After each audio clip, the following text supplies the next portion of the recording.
Bago mag-edad ng 3, hindi kailangan ng bata na matuto ng facts. Ang kailangan nilang linangin ay mga pangunahing kasanayan. Kung hindi maitatag ang 3 kakayahang ito ng maaga, kahit gaano pa karaming pagsisikap pagkatapos ay hindi na makakahabol ng lubusan. Aminin natin na ang pagtuturo sa iyong toddler na magbilang hanggang 100 o mag-recite ng alphabet ay maaaring magmukhang kahanga-hanga, pero hindi iyon ang pinaka-importante. Narito ang 3 mahahalagang kasanayan na tunay na kailangan ng iyong anak bago sila mag-edad 3. Una, focus. Maraming suliranin sa pag-aaral sa hinaharap ay nagsisimula dito.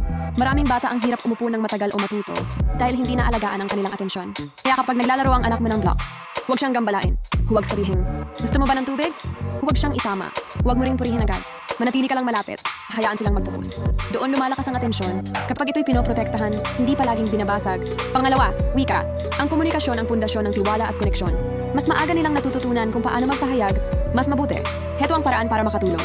Ilarawan ang ginagawa nila. Binubuo mo ang pulang block. Tingnan mo kung gaano ito kakurba. Ikuwento ang mga ginagawa mo. Isusuot ko ang t-shirt mo. Una ang kaliwang braso. At higit sa lahat maghintay kapag sila ay tumuturo o kumikilos. Mag-pause. Magtanong. Gusto mo ba ng tubig? Maaari mo bang sabihin? Tinutulungan mo silang iugnay ang salita sa pangangailangan.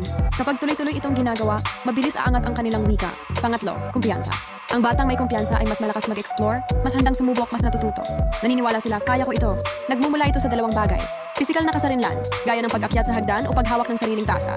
Emosyonal na seguridad, ang pakiramdam na, andyan sina mommy at daddy, ligtas akong sumubok. Ang kumpiyansa ay hindi lang personalidad. Ito ay nahuhubog sa araw-araw na suporta at kalayaan. Kung hindi pa nakatatag ang 3 ito bago mag-edad na 3, mas mahirap ng buuin kalaunan at baka hindi rin ganap ang resulta. Kaya kalimutan muna ang flashcards. Tutok sa tunay na kasanayan sa totoong buhay. Iyon ang tunay na maghahanda sa iyong anak para sa buhay.